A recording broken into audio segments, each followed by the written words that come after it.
Rajendra Kondre sir यातले अभ्यासक आहेत, अनेक दशक खरं तर हे सगळं आरक्षणाचा ते अभ्यास करतायत। सर तुमचा अभ्यास काय सांगतोय, मला स्पष्ट मत हवाय आणि धन्यवाद तुम्ही आलात त्याबद्दल। शरद पवार साहेब चक्रव्यूहातून बाहेर काढण्याचा हा फॉर्म्युला देत आहेत की एक नवं चक्रव्यूहात अडकवण्याचा प्रयत्न करतायत?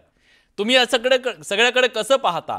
आता लक्ष्मण हाकेंनी जी मांडणी केली त्यावरून तरी असं दिसतंय की हे इतकं सोपं नाहीये जे पवार साहेब पटकन सांगतायत की हे असं होऊ शकतं।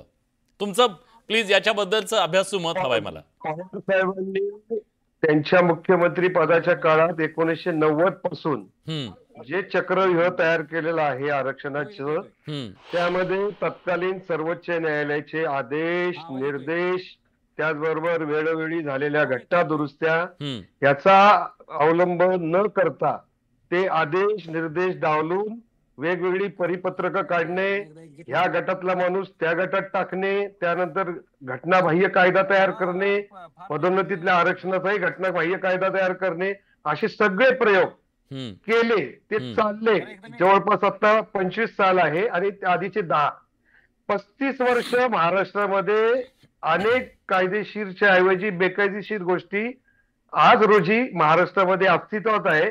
त्यामुळे सगळं खोटं आतापर्यंत चालून गेलं।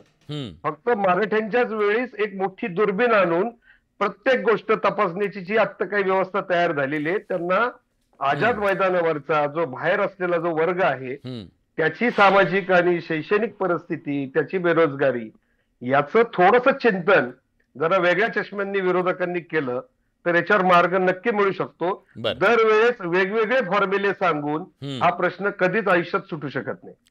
बर, पण आता हा जो फॉर्म्युला सांगितला गेला तो फॉर्म्युला लागू होऊ शकेल का? तुमचं याच्याबद्दलचं काय म्हणणं? इतकं सोपं आहे का हे?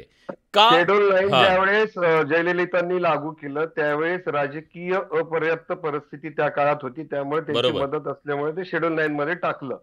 नंतर सर्वोच्च न्यायालयाचा एक घटनापीठाचा निर्णय आलेला आहे की तुम्ही कोणतेही कायदे तयार कराल आणि त्याच्यात टाकताल तर ते अंडर स्क्रुटिनी येतील। त्यामुळं आता इथून पुढे अशा प्रकारचे कुठलेही कायदे तुम्हाला अशा पद्धतीने टाकता येणार नाही, अशी डायरेक्शन ऑलरेडी दिलेली आहे। नव्या शेड्यूल मध्ये टाकण्यासाठी आता बंधन नाही टाकता येणार। आणि नव्या शेड्यूल मध्ये जे आता आरक्षण तामिळनाडूचं आहे हे परमनंट नाहीये, पण तामिळनाडूवाले एखादी गोष्ट ताब्यात ठेवण्यामध्ये फार एक्सपर्ट आहेत, त्यामुळे ते दरवर्षी सर्वोच्च न्यायालयात येतात, वेगवेगळ्या कृती चढवून त्यांनी ते सगळं लांबवत नेलेलं आहे, हे वास्तव आहे।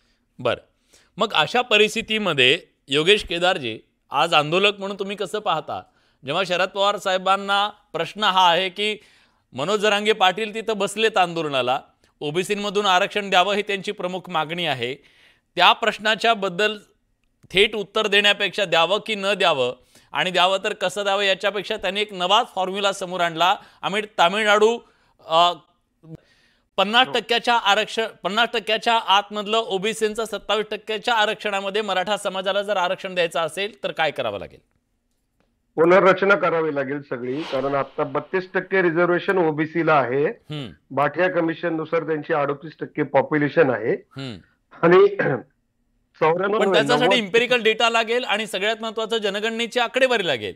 ती जनगणनेची आकडेवारी आता 27 ला काहीतरी होईल, ती जनगणनेची असं जनगणना करावी लागेल जातवार, त्याचं लोकसंख्येतलं प्रतिनिधित्व, शासकीय सेवेतलं त्याचा सोशल बॅकवर्डनेस, एज्युकेशनल बॅकवर्डनेस आणि इम्पेरिकल डेटा करून तो मागास आहे असं पहिलं ठरवावं लागेल।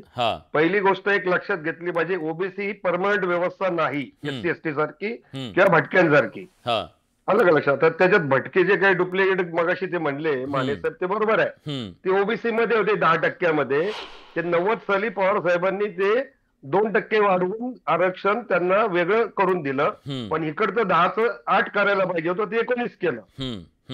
6% व्हिजेंटीचं आरक्षण 11% केलं, 50%ची कॅप संपली।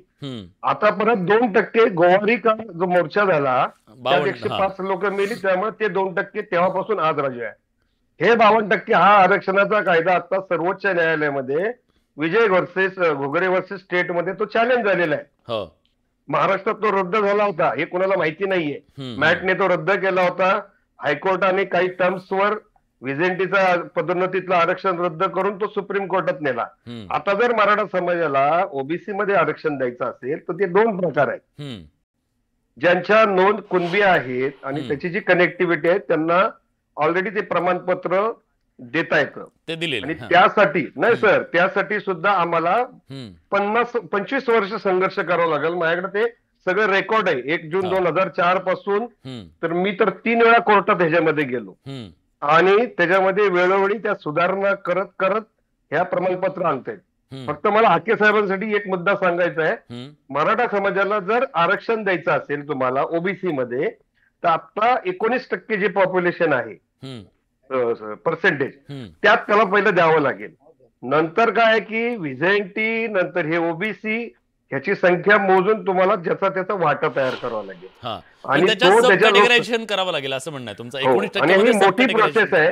ही मोठी प्रोसेस ही एका दिवसाची नाही.